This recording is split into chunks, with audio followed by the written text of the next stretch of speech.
Muy buenos días a todos. Espero que hayan tenido una linda semana. Es lindo verlos una vez más. Y bueno, hoy teníamos un pequeño cambio de plan. Estaba previsto tener otra enseñanza, pero por un motivo de salud pensábamos que era más prudente que podamos cambiar un poco el plan. Entonces hoy no vamos a ver el último capítulo de Jonás. Voy a dar otra enseñanza sobre un pasaje en el Nuevo Testamento y el plan es que la siguiente semana ya terminamos con Jonás 4. Bueno, entonces si tienen sus Biblias les invito a que las puedan abrir en Lucas 15 y mientras lo están buscando quería hacerles una pregunta y la pregunta es ¿dónde dirías que está tu corazón esta mañana? Es decir, si piensas en dónde estás tú en relación a Dios, cómo está tu relación con Cristo, ¿cómo responderías eso? ¿Dirías que estás cerca a Dios? ¿Dirías que estás lejos? ¿Qué dirías? Y si la respuesta es sí, si consideras que hoy estás cerca de Dios, realmente gloria a Dios, es algo muy bueno y es algo de que alegrarse, ¿no? Pero tal vez muchos de nosotros... Quizás también muchos de nosotros, si somos honestos, también tendríamos que admitir que quizás no estamos ahí esta mañana, ¿no? Quizás nos hemos alejado del Señor en algún sentido. Puede ser, por ejemplo, que alguien se haya alejado del Señor en una forma muy obvia, ¿no? Capaz físicamente estás corriendo del Señor, estás corriendo tras algún pecado que piensas que te va a hacer feliz o simplemente hay una indiferencia por Dios en tu vida.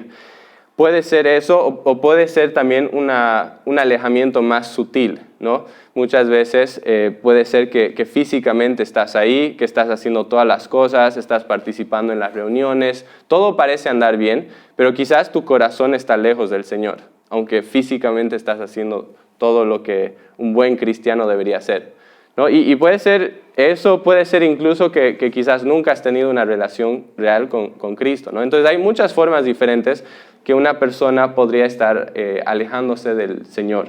Y entonces la pregunta, queríamos que podamos hablar un poco de eso esta mañana, ¿no? Y el simple hecho de estar aquí hoy no es una garantía de nada, ¿no? Porque vemos en Jesús muchas veces hablaba de la posibilidad de que podríamos estar alabando a Dios con nuestra boca mientras nuestro corazón está lejos de Él, ¿no? Entonces es una posibilidad también.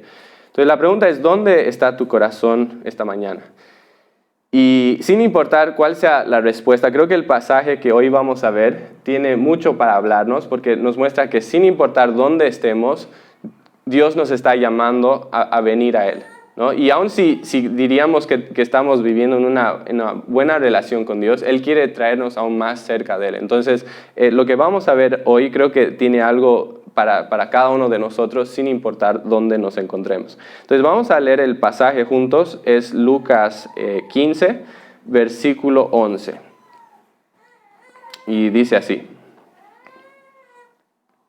Jesús añadió, cierto hombre tenía 2 hijos, y el menor de ellos le dijo al padre, Padre, dame la parte de la hacienda que me corresponde. Y él le repartió sus bienes. No muchos días después, el hijo menor, juntándolo todo, partió a un país lejano, y ahí malgastó su hacienda y vivió perdidamente. Cuando lo había gastado todo, vino una gran hambre en aquel país, y comenzó a pasar necesidad. Entonces se acercó a uno de los ciudadanos de aquel país y él lo mandó a sus campos a apacentar cerdos. Y deseaba llenarse el estómago de las algarrobas que comían los cerdos, pero nadie le daba nada. Entonces, volviendo en sí, dijo, ¿cuántos de los trabajadores de mi padre tienen pan de sobra? Pero yo aquí perezco de hambre. Me levantaré e iré a mi padre y le diré, Padre, he pecado contra el cielo y ante ti. Ya no soy digno de ser llamado hijo tuyo. Hazme como uno de tus trabajadores. Levantándose, fue a su padre. Cuando todavía estaba lejos, su padre lo vio y sintió compasión por él. Y corrió, se echó sobre su cuello y lo besó. Y el hijo le dijo, Padre, he pecado contra el cielo y ante ti. Ya no soy digno de ser llamado hijo tuyo. Pero el padre dijo a sus siervos, pronto, Traigan la mejor ropa y vístanlo. Pónganle un anillo en su mano y sandalias en los pies. Traigan un becerro engordado, mátenlo y comamos y regocijémonos. Porque ese hijo mío estaba muerto y ha vuelto a la vida. Estaba perdido y ha sido hallado. Y comenzaron a regocijarse. Su hijo mayor estaba en el campo. Y cuando vino y se acercó a la casa, oyó música y danzas. Llamando a uno de los criados, le preguntó qué era todo aquello. Y él le dijo, tu hermano ha venido y tu padre ha matado el becerro engordado porque lo ha recibido sano y salvo.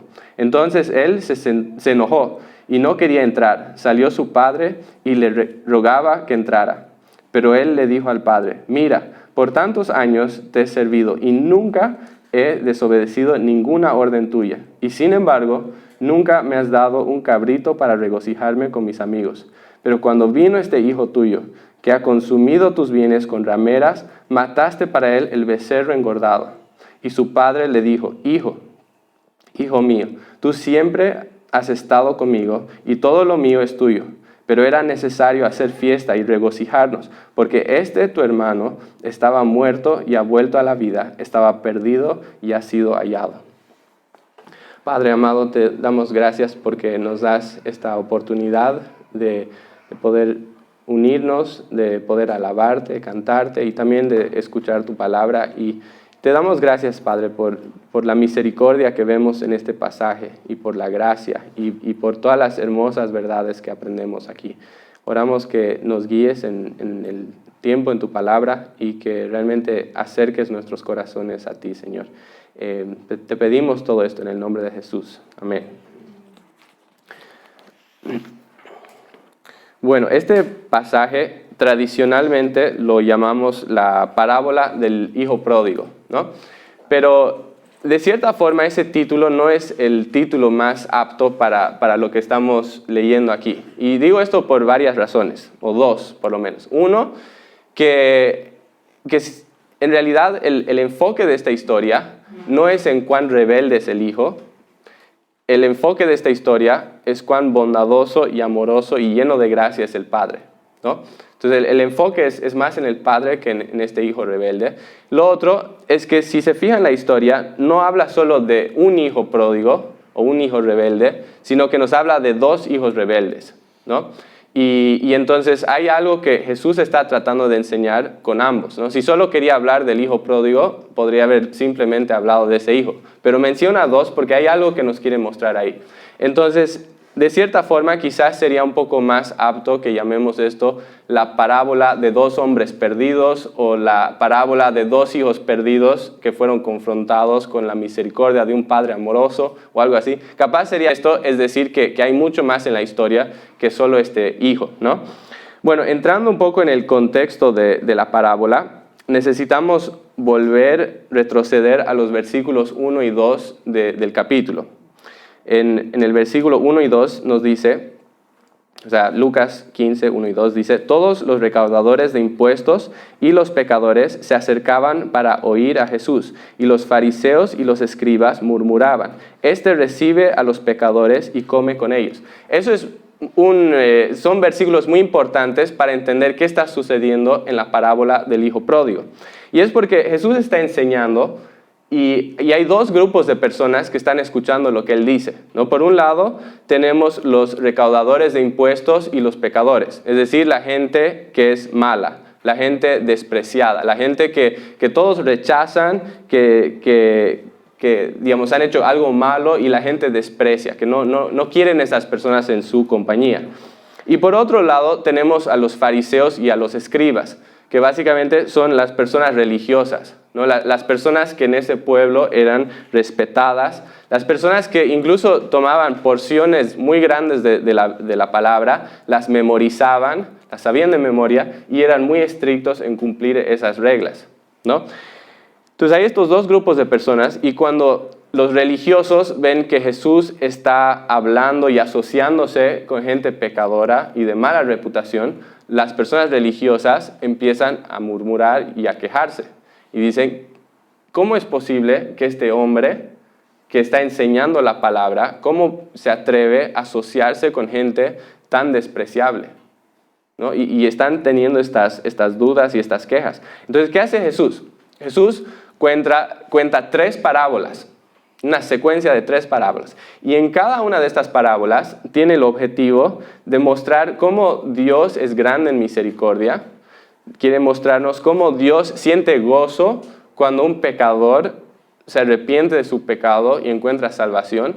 Y además quiere mostrar a la gente religiosa que ellos no son nadie para quejarse de Dios cuando Él muestra misericordia por un pecador. Porque está diciendo, ustedes los religiosos son igual pecadores y ustedes también necesitan la gracia de Dios, ¿no? Entonces es un poco lo que Él está tratando de hacer. Y entonces la última parábola en esta secuencia de 3 es la del hijo pródigo.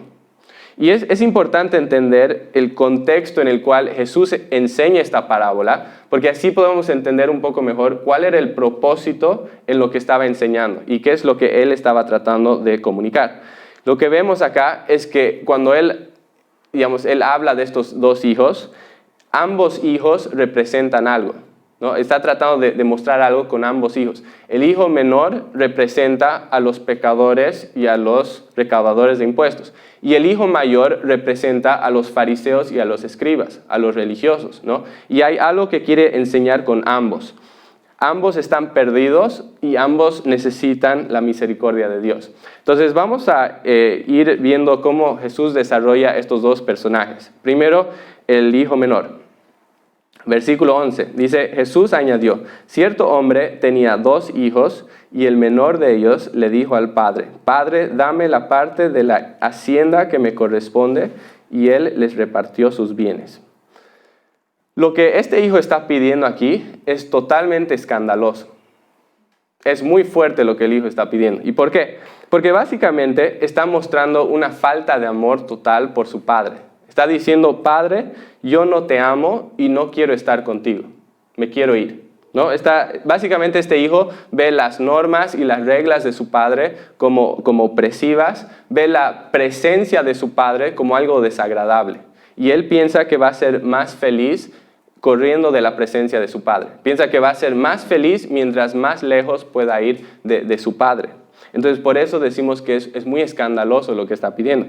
Pero además de eso, es escandaloso porque muestra una indiferencia total por la vida de su padre, ¿no? Porque en ese tiempo y también en nuestros tiempos, la herencia se da ¿cuándo? Cuando la persona muere, ¿no? No se da cuando una persona sigue viva. Y sin embargo, él va y pide la herencia cuando el padre sigue vivo. Entonces es como si estuviera diciendo, Padre, quisiera que estés muerto. Quiero tus cosas, pero no te quiero a ti, ¿no? Entonces es muy fuerte lo que está pasando. Y pónganse en los zapatos de ese padre, ¿no? Cuán doloroso sería que tu hijo te diga algo como eso. Sería algo que ningún padre quisiera escuchar. Sería muy doloroso. Pero además de la petición, que es muy escandalosa, es escandalosa la respuesta del padre, ¿no? Porque lo que hubiera sido de esperarse en esa cultura es que al escuchar eso, el padre tome su mano, le dé una bofetada en la boca y que lo haga azotar, que lo haga castigar por lo que está pidiendo. Y sin embargo, no vemos eso acá, ¿no? Dice que en vez de hacer eso, les reparte sus bienes. Entonces está mostrando mucha paciencia este padre, mucho amor. Versículo 13.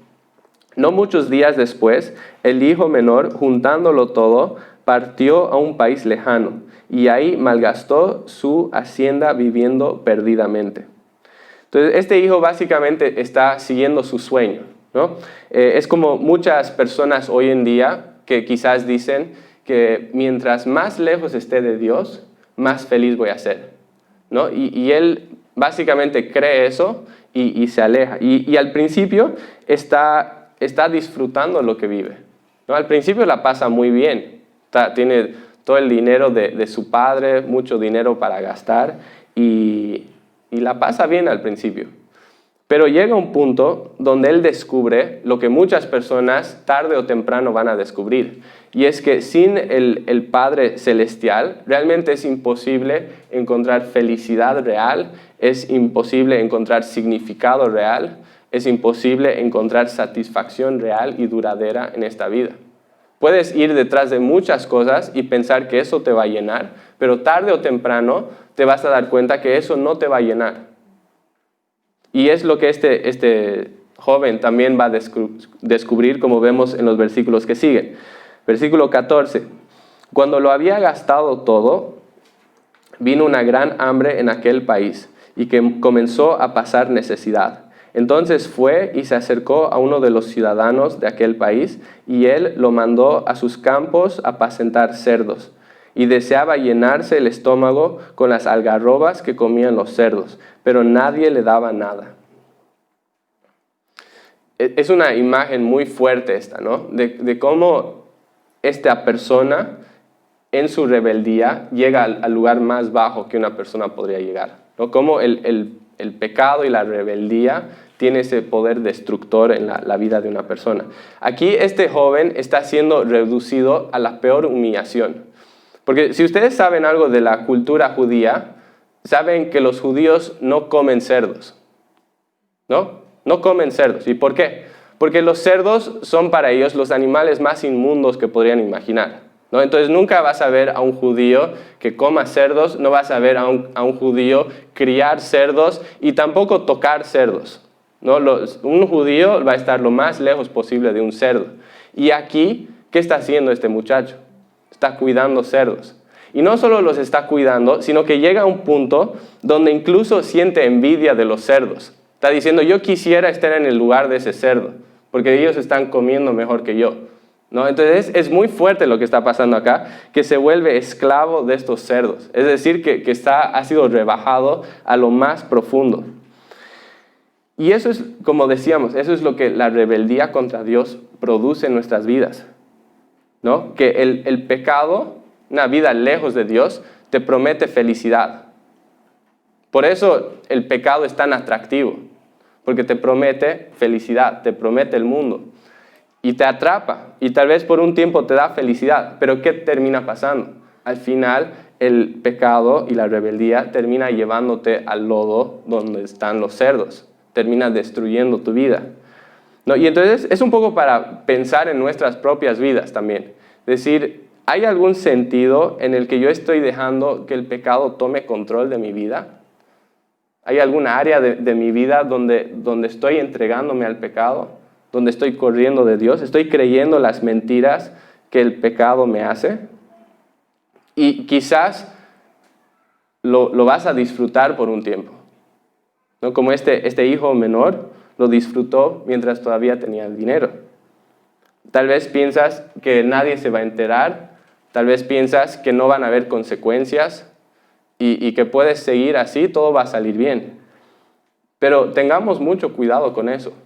¿Y por qué? Porque este muchacho, cuando salió de la casa de su padre, nunca imaginó que iba a terminar en el lodo con los cerdos. Y sin embargo, eso es lo que sucedió, ¿no?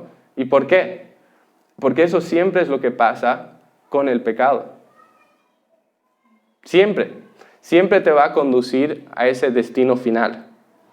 Y por eso necesitamos tener mucho cuidado. Y quizás cuando escuchamos esto pensamos, bueno, tal vez aún en este cuarto, algunos de nosotros en este momento estamos en el lodo con los cerdos. Tal vez estamos por nuestro pecado alejados de Dios, le estamos pasando mal. O puede ser que algunos de nosotros estemos en ese camino.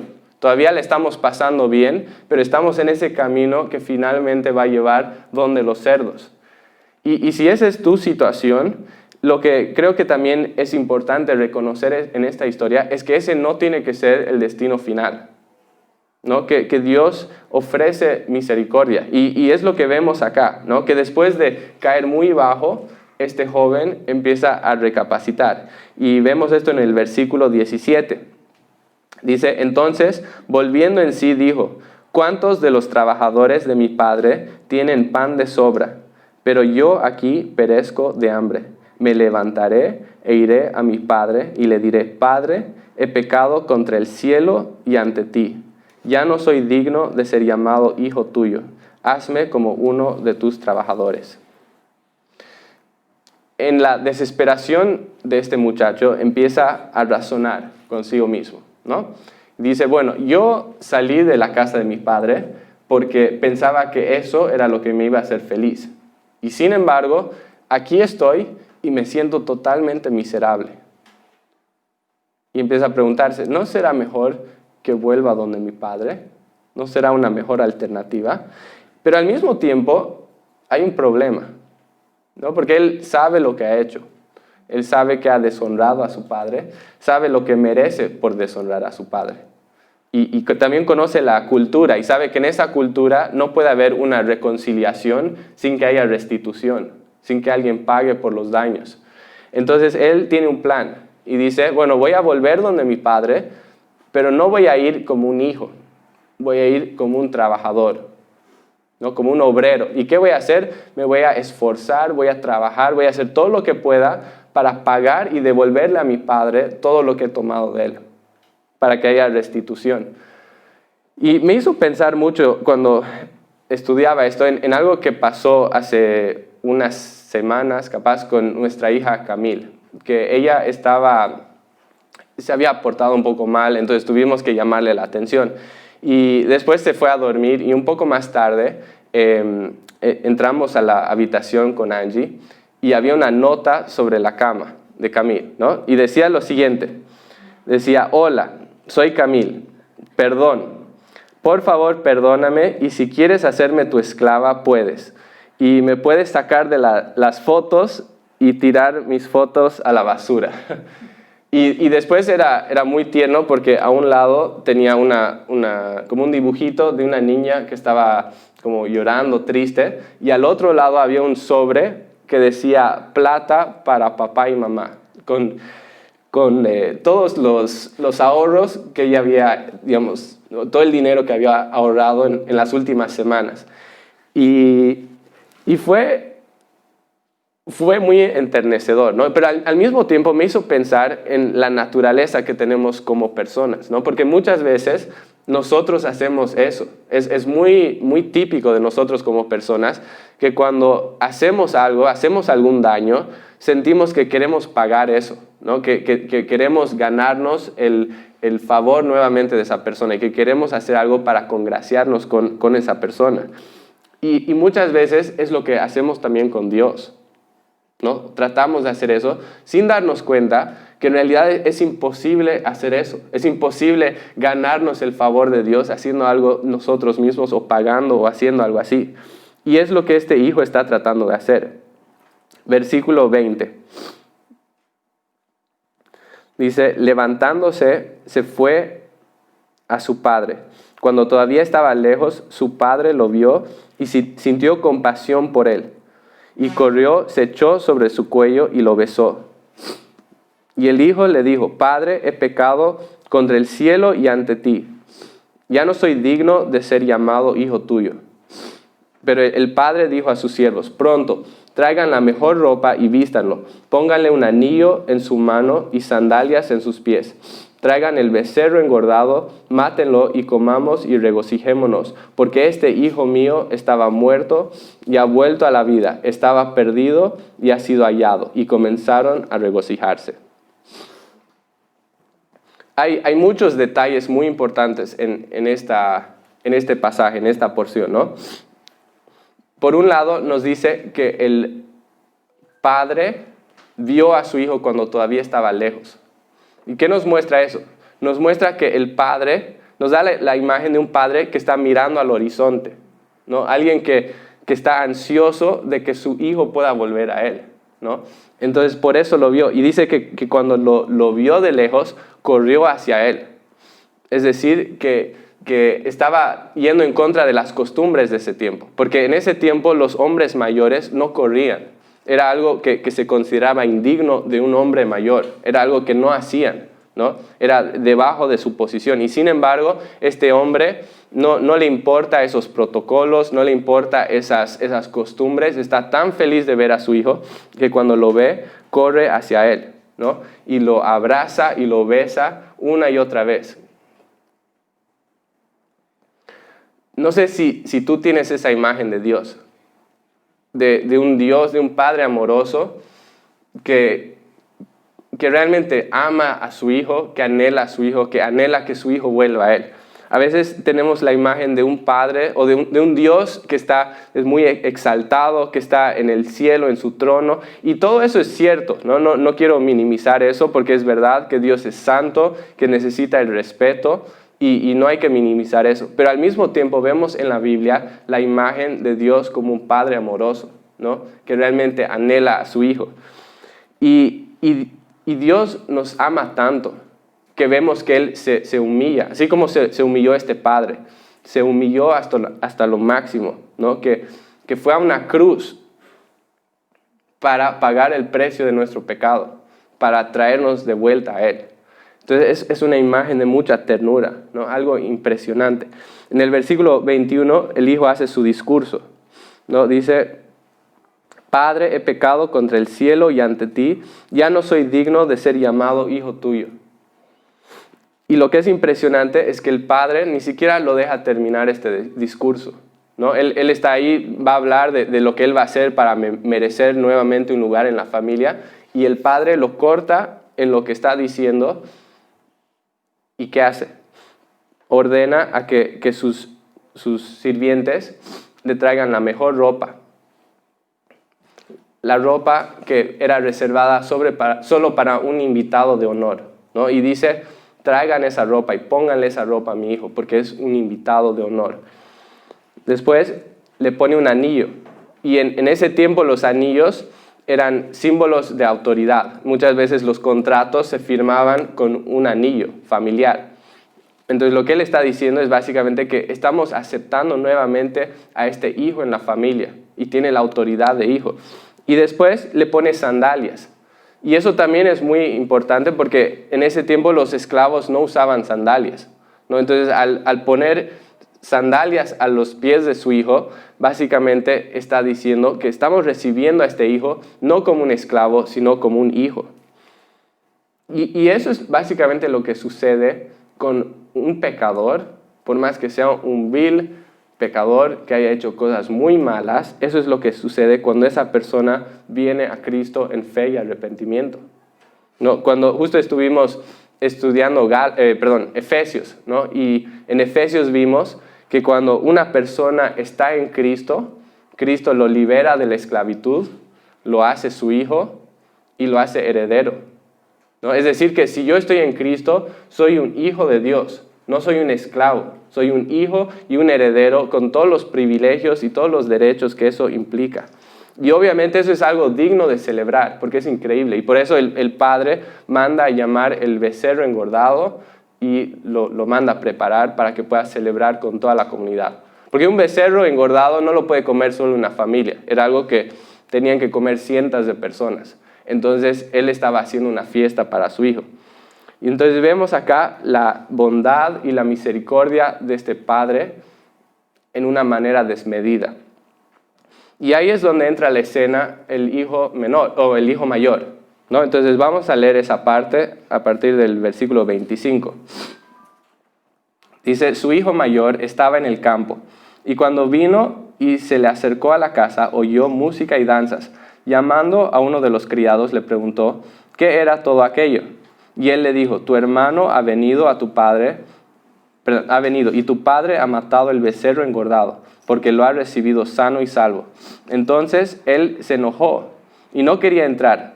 Salió su padre y le rogaba que entrara, pero él le dijo al padre: mira, por tantos años te he servido y nunca he desobedecido ninguna orden tuya, y sin embargo nunca me has dado un cabrito para regocijarme con mis amigos. Pero cuando vino este hijo tuyo, que ha consumido tus bienes con rameras, mataste para él el becerro engordado.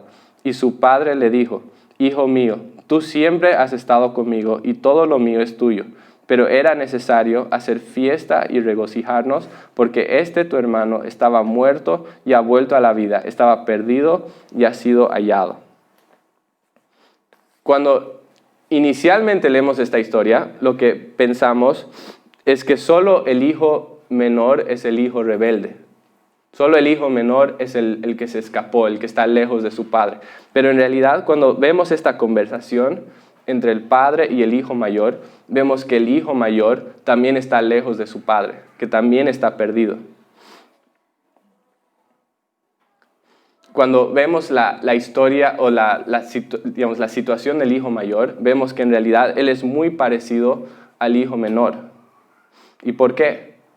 Porque su corazón también está lejos del corazón del padre. Es verdad que él se quedó en la casa, es verdad que él no se escapó, que no se rebeló en una forma muy obvia o muy externa, pero la pregunta es, ¿cuál era su motivación en quedarse? ¿Por qué se quedó? Y la respuesta es, no es porque amaba a su padre, no es porque anhelaba estar con él, no es porque disfrutaba estar con su padre, es porque pensaba que quedándose ahí iba a recibir algo a cambio. Y es básicamente lo mismo que el hijo menor, ¿no? Que él estaba amando las cosas que pensaba que podía sacar de su padre, pero no amaba al padre en sí, ¿no? Al fin lo manifiestan en diferentes formas, ¿no? Uno lo manifiesta diciéndole a su padre, dame las cosas y me voy. El otro lo manifiesta quedándose y trabajando para ganar algo. Pero los dos básicamente están haciendo lo mismo, ¿no? Aman las cosas del padre, lo que piensan que puede sacar de él, pero no aman al padre en sí, ¿no? El hijo mayor parece que está cerca, pero en realidad su corazón está muy lejos. Y por eso no se alegra con las cosas con las que se alegra su padre. Y por eso cuando el padre lo invita a entrar, no siente pena de rechazar la invitación, no siente pena de humillar a su padre y no siente pena de romperle el corazón. Porque no le interesa el padre, solo le interesa lo que el padre le puede dar. Y por eso también se enoja de que las cosas no funcionan según su sistema. Porque según su sistema, él debería ganar más que el otro, y eso le molesta, ¿no? Pero el enfoque en todo esto es lo que él puede sacar del Padre. Ahora, para llevarlo un poco más a nuestras vidas, quería preguntar, ¿qué es lo que aprendemos de esta parábola? Y creo que hay muchas cosas que podemos aprender, pero quiero enfocarme en dos cosas principales, ¿ok? La primera es que hay dos formas de estar perdido. Que hay dos formas de estar perdido. Puedes estar perdido en un sentido clásico y obvio, ¿no? Es decir, que te apartas de Dios en una forma muy obvia para ir detrás de algún pecado y vives en desenfreno en tu pecado, ¿no? Obviamente, si una persona hace eso, está en pecado y está perdida. Pero también hay una segunda forma de estar perdido que es mucho más sutil y que es mucho más refinado. Y es que permaneces en la presencia de tu Padre, pero tu corazón está lejos de Él. Eso también es estar perdido, ¿no? Es decir, que estás ahí siguiendo a Dios, estás sirviendo, estás metido en las reuniones, estás haciendo las cosas, pero tu corazón está lejos de Él.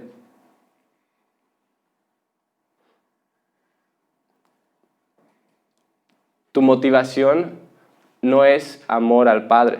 Tu motivación es, ¿qué es lo que el Padre me puede dar? Estoy haciendo cosas porque pienso que haciendo esas cosas me voy a ganar algo. Y eso es rebeldía, ¿no? Es igual de malo que rebelarte en una forma muy obvia. Porque estás amando lo que piensas que te puede dar, pero no le estás amando a Él. Y quiero darles un ejemplo, ¿no? Imaginen si yo trabajo en una empresa y soy, digamos, amigo del jefe, el jefe me considera su amigo. Y un día hace una fiesta de cumpleaños. Entonces yo voy a la fiesta y llevo un regalo increíble, ¿no? Y se lo doy al jefe, él está súper feliz. Y después, un poco más tarde, uno de los compañeros de trabajo me dice, Andrés, qué lindo ese regalo que le diste. Y yo le digo, sí, mira, la razón que le di este regalo es porque yo sé que se abrió un puesto de trabajo y estoy tratando de ganarme puntos con él para que me ascienda a ese puesto que quiero, ¿no? Y yo pienso que el jefe no me escuchó, pero justo él está a la vuelta y escucha todo lo que dije. ¿Cómo creen que se sentiría el jefe? Sería fuerte, ¿no? Porque él piensa que el regalo es una muestra de mi afecto o mi aprecio por él como una persona, pero en realidad mi regalo era una herramienta de manipulación para que él haga lo que yo quiero y para que me dé algo, ¿no? sería fuerte, ¿no? Se sentiría traicionado, se sentiría usado, se sentiría mal probablemente, quizás incluso enojado, ¿no? Y la cosa es que ¿cuántas veces nosotros hacemos cosas así con Dios? ¿No? Tal vez estamos ocupados haciendo cosas por Él, sirviendo, haciendo cosas en las reuniones y todo, y parece que estamos cerca, pero en realidad nuestra motivación en todo esto es ¿qué es lo que el Padre me puede dar?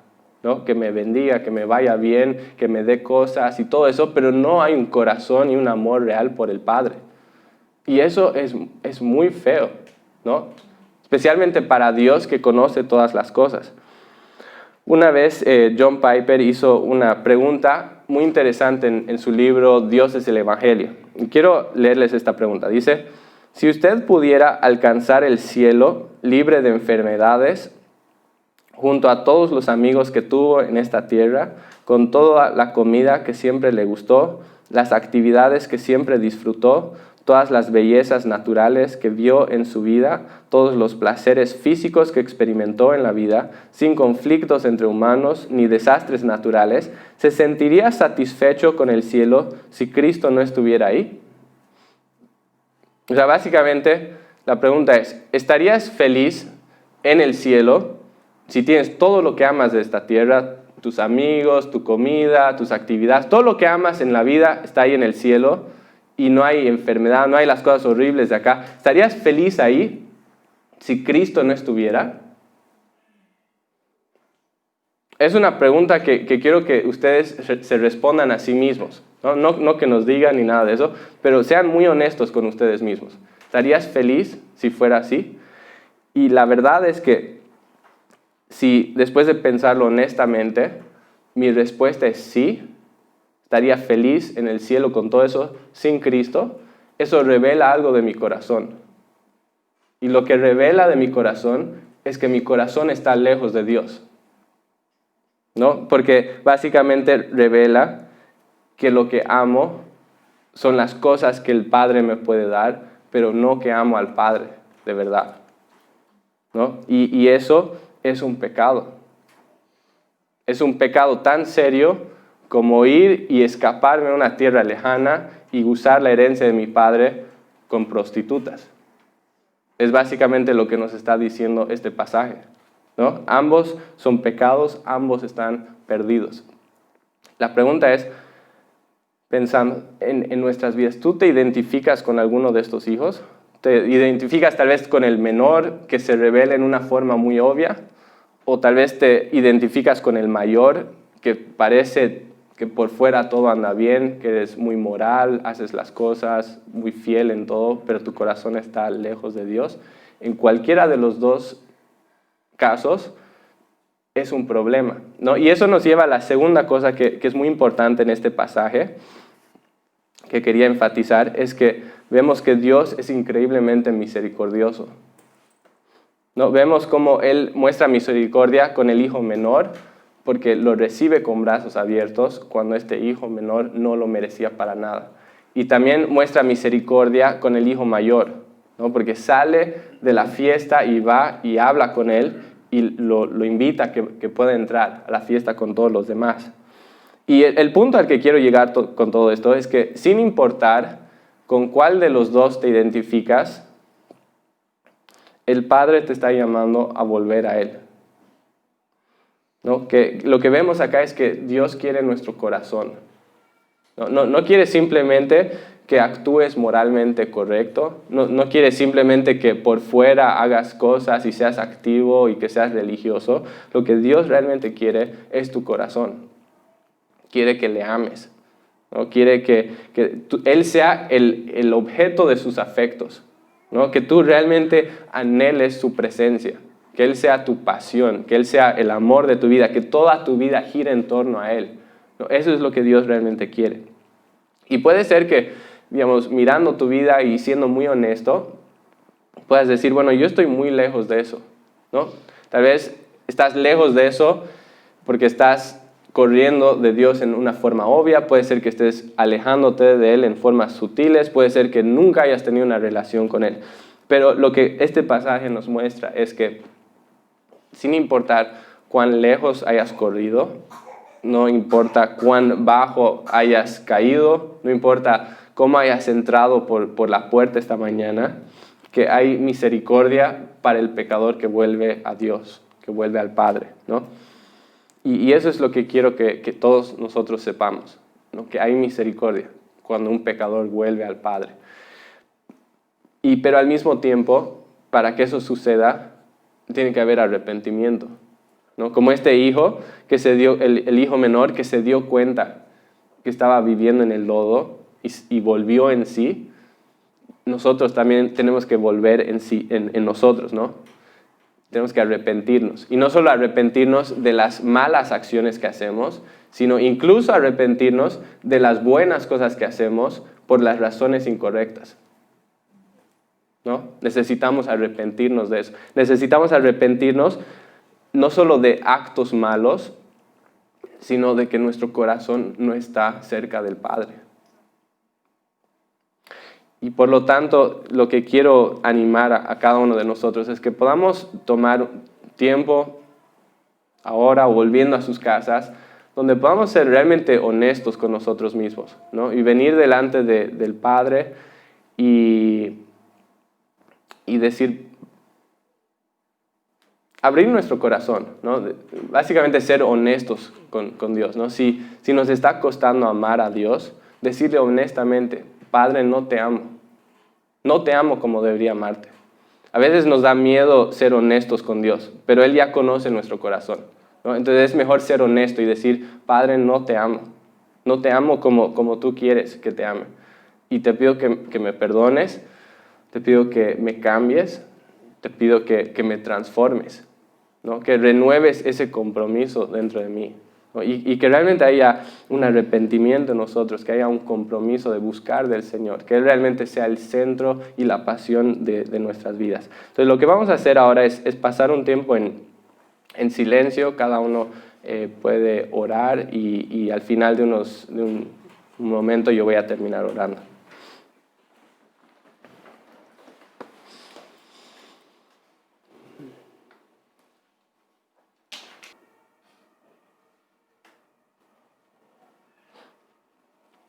Padre, te damos gracias porque tu misericordia es infinita, Señor, y te damos gracias porque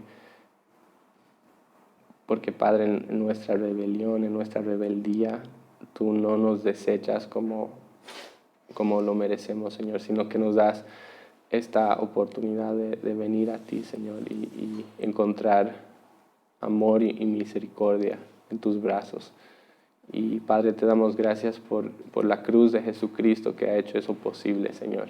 Te damos gracias porque Cristo ha pagado el precio de nuestro pecado para que la misericordia sea posible, Señor. Y yo quiero orar por cada uno de nosotros, Señor. Tú conoces nuestro corazón, conoces dónde estamos, Señor. Ayúdanos a realmente entender, Señor, que no hay gozo real en las cosas que este mundo ofrece, Señor, que el mundo ofrece un montón de cosas, Señor, pero todas estas cosas terminan dejándonos vacíos. Señor, ayúdanos a ver que en ti, en tu presencia, hay plenitud de gozo por toda la eternidad, Señor. Y ayúdanos a realmente amarte, Señor.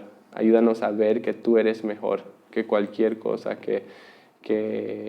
detrás de la cual podamos correr, Señor. Ayúdanos a no creer estas mentiras. Ayúdanos a ver la verdad. Ayúdanos a ver tu gloria, Señor.